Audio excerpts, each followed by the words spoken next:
प्रधानमंत्री और अंतर्राष्ट्रीय श्री अन्न सम्मेलन का किया उद्घाटन। आखे जे भारत का मोटा अनाज मिशन 2.5 करोड़ लोग किसानों लिए साबित हो वरदान।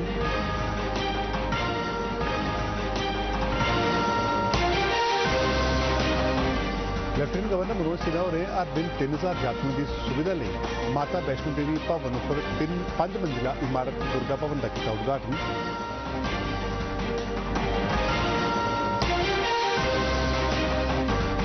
केंद्रीय गृह मंत्री अमित शाह ने आख्या प्रधानमंत्री नरेंद्र मोदी की नीति करी कि जम्मू कश्मीर दिखरदा है निवेश के फलसफा का विकास।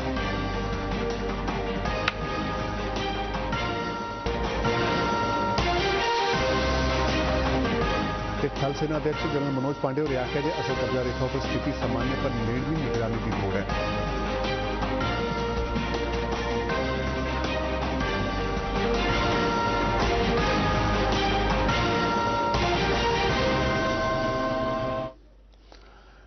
नमस्कार, डोगरी खबरें इस बुलेटिन च तुहाडा स्वागत है। मैं राजन बड़ियाल ते पेश न इस वेले दी खबरां।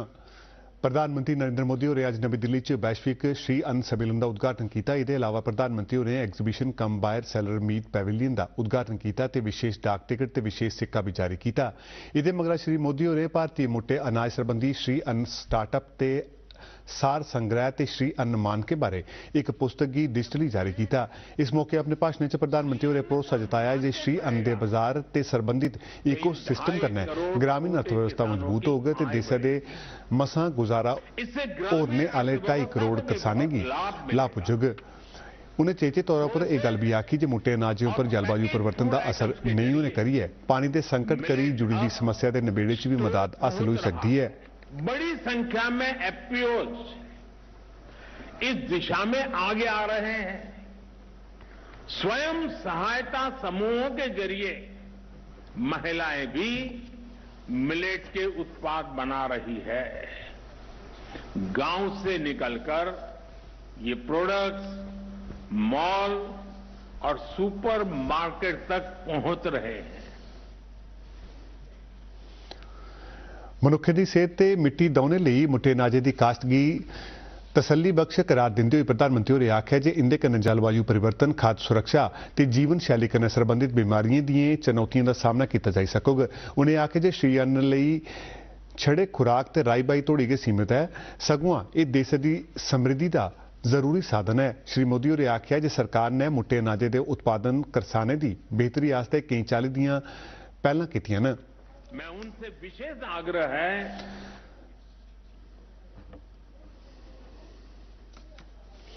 उपराज्यपाल ने अज माता वैष्णो देवी भवन थार दुर्गा भवन का उद्घाटन किया जिदे हर रोज 3000 यात्रुओं के रहने लिए थार हासिल होग।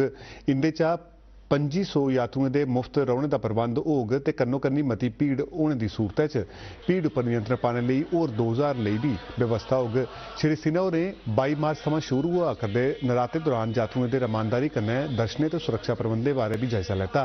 माता के भवन पर दुर्गा भवन के उद्घाटन के मौके पर chief secretary doctor Arun Kumar Mehta, additional DGP Jammu zone Mukesh Singh, Shri Mata Vaishno Devi अस्थापन board के सीईओ अंशुल गर्ग ते और आला अधिकारी भी शामिल हुए दे। दुर्गा भवन 70,000 वर्ग फुट रकबे उपर फैलेदा है ते इसी 19 महीने के रिकॉर्ड समय 27 करोड़ रुपए की लागत कन्नै तैयार किया गया है। संसाधन हमारी प्राथमिकता है। मेरा सभी नागरिकों से आग्रह माता के आशीर्वाद निरंतर हम सब पर बरसते रहें। उनकी कृपा शक्ति से हम सब नैतिक मूल्यों पर चलना सीखें जिससे सिर्फ व्यक्तिगत ही नहीं बल्कि समाज का भी उत्थान हो। उपराज्यपाल मनोज सिन्हा ने कोलकंडोली नगरोटा थमां होली मंदिर तोड़ी श्री माता वैष्णो देवी जी उनकी प्राचीन मार्ग यात्रा ते 26 मार्च की किए जाने वाले आयोजन लिए माता की चुन्नी भेंट की। उपराज्यपाल ने भरोसा दवाया जी श्री माता वैष्णो देवी जी की यात्रा ते पुराने रस्ते की सांभ संभाल ते विकास आस्ते केंद्री शासित प्रशासन पूरी चाली समर्थन ते सहायता देग। श्री सिन्हा होरें इस संबंध में जम्मू के डिवीजनल कमिश्नर होरें गी आख्या जो नरातें के उत्सव दौरान यात्रा की पुरानी बत्ता पर रमानदारी वाले ढंगै सिर यात्रा प्रबंधें गी यकीनी बनान। उपराज्यपाल होरें इस मौके इंटैक्ट जम्मू आसेआ तैयार किया गया ट्रेडिशनल माता वैष्णो देवी जी रूट संबंधी ब्रोशर की भी जारी किया। गृह मंत्री अमित शाह ने आख्या जे प्रधानमंत्री नरेंद्र मोदी की नीतियों के चलते गए जम्मू कश्मीर से सैलसफा ते निवेश च मता बाद्धा हुआ है। कल नवी दिल्ली एक प्राइवेट मीडिया घराने आसेआ आयोजित कॉन्क्लेव गी संबोधित करते हुए उन्हें आख्या जे केंद्र शासित प्रदेश च हिंसा दी घटनाएं च 70% दी कमी आई है ते पत्थरबाजी पूरी चाली खत्म हो गई है। उन्हें आख्या जे प्रधानमंत्री मोदी हुंदी बदौलत गए कांग्रेस नेता राहुल गांधी कश्मीर च बिजन कुसै सुरक्षा दे तिरंगा झंडा चढ़ाई सके न। गृह मंत्री होरें आख्या जे यूपीए दे शासनकाल च यह मुमकिन नहीं हा। उन्हें आख्या जे आजादी दे बाद भारत अज्ज आंतरिक ते बाहरी सुरक्षा दे पहलू कन्नै मता सुरक्षित है की जे साड़ी नीतियां पूरी चाली स्पष्ट न। केंद्रीय गृह मंत्री अमित शाह होरें आख्या जे जेकर विपक्ष गलबात लई अगड़ा आउंदा है तां सदन च बने दा गतिरोध खत्म हो सकदा है। उन्हें आख्या जे जेकर विपक्ष दऊं गई अगड़ा बधोग तां फिर सरकार भी दऊं गई अगड़ी बधोग। कल इंडिया टुडे कॉन्क्लेव च हिस्सा लैंदे होए गृह मंत्री होरें आख्या जे किश नेह मुद्दे न जेहड़े राजनीति थमां उप्पर न ते इत्थे तक्कर जे साबका प्रधानमंत्री इंदिरा गांधी होरें भी विदेशी जमीन उप्पर घरेलू राजनीति उप्पर चर्चा थमां इनकार करी दित्ता हा। सूचना ते प्रसारण मंत्री अनुराग ठाकुर होरें मुल्क च मीडिया कन्नै जुड़े दे लोकें गी सौगा रौह्ने लेई आख्या है। उनें आख्या जे देश दी अखंडता गी जोफ पजाने आह्ली खबरें थमां सौगा रौह्ने दी लोड़ है। मंत्री होरें एह् गल्ल अज्ज कोची च मलयालम भाशा दे दैनिक अखबार मातृभूमि दे शताब्दी समारोह गी संबोधित करदे होई आखी। उनें आख्या जे साढ़े राष्ट्र दी लोकतांत्रिक प्रकृति सदा इक सच रौह्ग ते एह्दे कन्नै कोई फर्क नहीं पौंदा जे देश दे अंदर जां बाहर एह्दे बारे च कोई भी घटिया जां विजन तर्क आह्ले विचार पेश कीते जान। To threaten the integrity of India. This country has a rich tradition forward through the mediums of debates and discussions, and that is how we are known as the mother of democracy. थल सेना अध्यक्ष general Manoj Pandey होरें आख्या जे चीन कन्नै असल कब्जा रेखा उपर स्थिति सामान्य है पर एह्दे उपर नेड़मी तक रखने की लोड़ है। सेना अध्यक्ष हुंदा एह् बयान पूर्वी लद्दाख च बन्ने उपर तकरीबन 3 ब'रे थमां चला करदे तनाजे दे चलदे आया है। इंडिया टुडे कॉन्क्लेव च गलबात आह्ले इजलास च सेना अध्यक्ष होरें आख्या जे कुसै भी आपात स्थिति कन्नै निब्बड़ने लेई असल कब्जा रेखा उपर सेना गी मजबूत ढंगै तैनाती कीती गेदी है। उनें आख्या जे दौनें धड़े पूर्वी लद्दाख च बकाया मुद्दे गी सुलझाने लेई गलबात च लग्गे दे न। हालांकि जनरल पांडे होरें आख्या जे जिसलै तोड़ी कोई समाधान नहीं हुंदा उसले तोड़ी भारतीय बलें दी तैनाती ते सतर्कता उच्चे दर्जे दी रौह्ग। जम्मू कश्मीर पुलिस की स्टेट इन्वेस्टिगेशन एजेंसी SIA ने 2016 के राष्ट्र विरोधी प्रदर्शनें के चेहरे मौलवी सर्जन बरकती आसेआ कठेरे दे पैसे ते उस पैसे के निजी फायदे आस्तै इस्तेमाल आह्ले मामले के सरबंधै च 8 बक्ख-बक्ख थाह्रें उपर छापेमारी करियै और तफसीली जानकारी हासिल की है। सरकारी सूत्रें मुजब यह छापेमारी दक्षिण कश्मीर के अनंतनाग ते कुलगाम जिले च 9 थाह्रें उपर टैरर फंडिंग मामले के सरबंधै च की गई है। प्रधानमंत्री नरेंद्र मोदी होरें अपने रेडियो कार्यक्रम मन की बात की 99वीं किस्त लेई देशवासियों की अपने विचार सांझे करने लिए प्रोत्साहित किया है।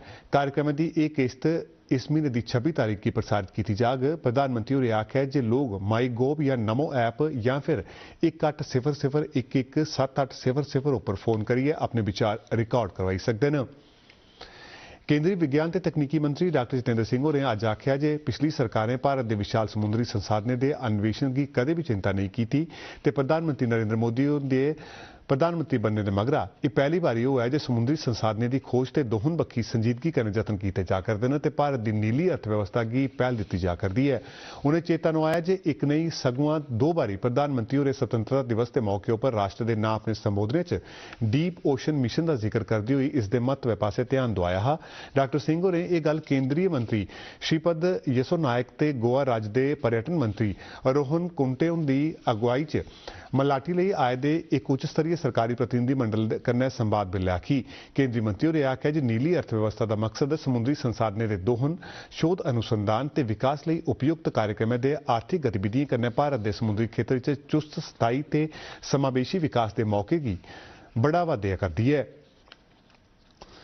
जम्मू कश्मीर जरनैली सड़कों पर पुलवामा जिले के बारसू इलाके च एक बस हादसे च शिकार होने करी 4 जनें की मौत हो गई ते 28 होर जख्मी हो गए न। मरने वाले 4 यात्री बिहार के रौहने वाले दस्से जा करदे न। जख्मी होए दे 28 यात्रियों चा 3 की इलाज लई बक्ख-बक्ख हस्पतालों च भर्ती करवाया गया है। Chief secretary doctor Arun Kumar Mehta होरें कल सिविल सैक्रटरीट च एक बैठक की अध्यक्षता करते हुए केंद्र शासित प्रदेश च चला दिएं बक्ख-बक्ख योजनाएं की पूरी भराती तरक्की का जायजा लैता। लोकें दिएं आसें मेदें कन्नै जुड़े दे एस्पिरेशनल पंचायत कार्यक्रमें दी समीक्षा करदे होई चीफ सैक्रटरी होरें डिप्टी कमिश्नरें गी आखेआ जे ओह् अपने जिले दिएं पिछड़ी दिएं पंचायतें च इस स्कीम दा इस्तेमाल करियै उनेंगी आदर्श पंचायत च तब्दील करन। उनें आखेआ जे हर पंचायत दे प्रभारी दे कम्मै ते उंदी उपलब्धियां उप्पर योजना राहें सामने औङन। डॉक्टर मेहता होरें एह् बी घोशणा कीती जे औंदे एस्पिरेशनल पंचायत रैंकिंग सूचकांक जेह्ड़ा तौले गै जारी कीता जाग ते बेहतरीन औने आह्ली पंचायत गी सम्मानित कीता जाग। जल जीवन मिशन दी पेशरफ दा जायजा लैंदे होई चीफ सैक्रटरी होरें डिप्टी कमिश्नरें गी आखेआ जे ओह् अपने अपने जिले च 15 अगस्त तोड़ी सभनें पहलुएं च परियोजना गी सबूरा करन। जम्मू हवाई अड्डे पर सांसद युगल किशोर शर्मा हुंदी अध्यक्षता च हवाई अड्डा सलाहकार कमेटी दी इक बैठक लगी। बैठका दा आयोजन जम्मू एयरपोर्ट दे निदेशक संजीव कुमार गर्ग हुंदे आसेआ कीता गेदा हा। इस मौके उप्पर हवाई अड्डे उप्पर नमें सैकटरें यात्रियें लेई सहूलतें ते विकास कन्नै जुड़े दे बक्ख-बक्ख मुद्दें बारै जानकारी दित्ती। सांसद होरें हवाई अड्डे दी नमीं टर्मिनल इमारत लेई बेली चराने च जमीन अधिग्रहण बारै ताजा गतिविधियें बारै जानकारी हासल कीती ते ओह्दे ब्लू प्रिंट बारै बी चर्चा कीती। गर्ग होरें बैठका च पिछले ब'रे दिसंबर च शुरू कीते गेदे कार पार्किंग बारे जानकारी दी।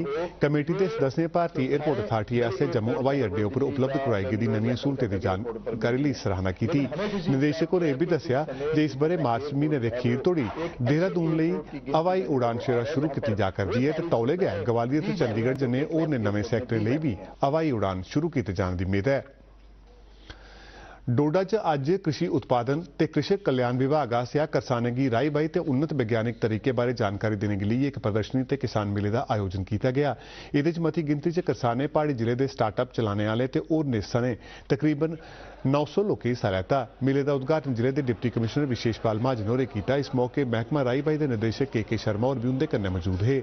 जिले च कृषि की रुत्त दे शुरू होने च इस आयोजन लई प्रगतिशील किसानों के स्टार्टअप चलाने वाले प्रशासन का भी धन्यवाद किया। जितने प्रोग्राम ये रखते हैं तो हमारे गांव के जो जितने भी फार्मर हैं बहुत अच्छा फायदा मिलता है। पूरी भारत सरकार, जम्मू कश्मीर की सरकार जो है हमें इसकी सपोर्ट मिल रही है। हमारा होलिस्टिक एग्रीकल्चर डेवलपमेंट प्लान है जिसका 900 करोड़ रुपया भारत की पार्लियामेंट ने सैंक्शन कर दिया है। इसी साल बजट में हमें सैंक्शन हो गया 900 करोड़ रुपया जम्मू कश्मीर के लिए। पैन कार्ड की आधार नंबर कन्नै लिंक कराना लाजमी है। इनकम टैक्स विभाग ने इहदे लई 31 मार्च 2023 की समय सीमा निर्धारित की है। विभाग मुताबिक जिहड़े व्यक्तिगत पैन कार्ड आधारित तरीक तोड़ी आधार नंबर कन्नै लिंक नहीं किए जाङन उनेंगी निष्क्रिय घोषित कर दिता जाग। इनकम टैक्स विभाग ने लोकें की अपील की है जो बिजन कुसै देरी दे अपने पैन कार्ड की आधार कन्नै लिंक करान कि जे इस महीने की 31 तारीख तोड़ी नेहा नहीं करने वालें गी कारोबार ते टैक्स छूट के फायदे हासिल नहीं होङन। उत्थे गए पैन कार्ड ते निष्क्रिय होने उपर बैंक च जमा रकम का 50,000 शा बद्ध रकम नहीं कढ़ाई जाई सकोग। इहदे कन्नै कि इनकम टैक्स रिटर्न भरने ते सरकारी योजनाएं थमां फायदा चुकने च भी औख पेश आओग। पुंछ दे SKC डिग्री कॉलेज च आयोजित 3 ध्याड़े वाला जागरूकता कार्यक्रम अज संपन्न हुआ। इस कार्यक्रम का आयोजन नशाखोरी की आदत का शुरुआती स्तर पर पता लाइए इसी दूर करने संबंधी प्रबंधन बारे जागरूकता फैलाने लिए किया गया था। कार्यक्रम के दौरान यूथ क्लब के स्वयंसेवियों की इस बारे तफसीली जानकारी दी गई। इस मौके नशाखोरी खिलाफ रंगारंग सांस्कृतिक कार्यक्रम ते एक लघु नाटक भी पेश किया गया।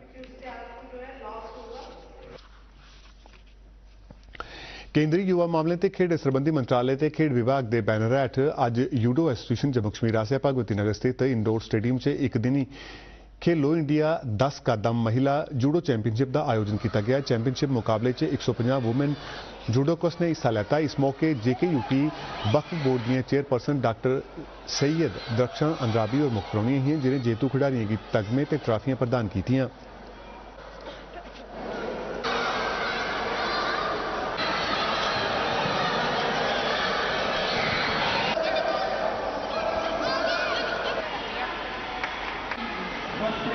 इस तरह से हमारी बच्चियां ना सिर्फ खेल के मैदान में आगे बढ़ रही हैं बल्कि वो अपने प्रोटेक्शन में सक्षम होनी चाहिए।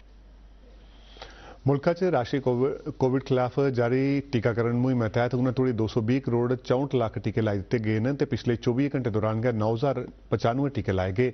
मुल्क च कोविड महामारी कारण अजे तोड़ी 5,30,799 मौतां हो चुकी हैं। इस रोग थमां ठीक होने वाले मरीजों की शरह 98.8% है। तो पिछले 24 घंटे दौरान गै मुल्क च कोविड के 843 नवे मामले दर्ज किए गए हैं जिंदे कन्नै मुल्क च सक्रिय मामले 5,026 कोला बधियै 5,799 होई गए हैं।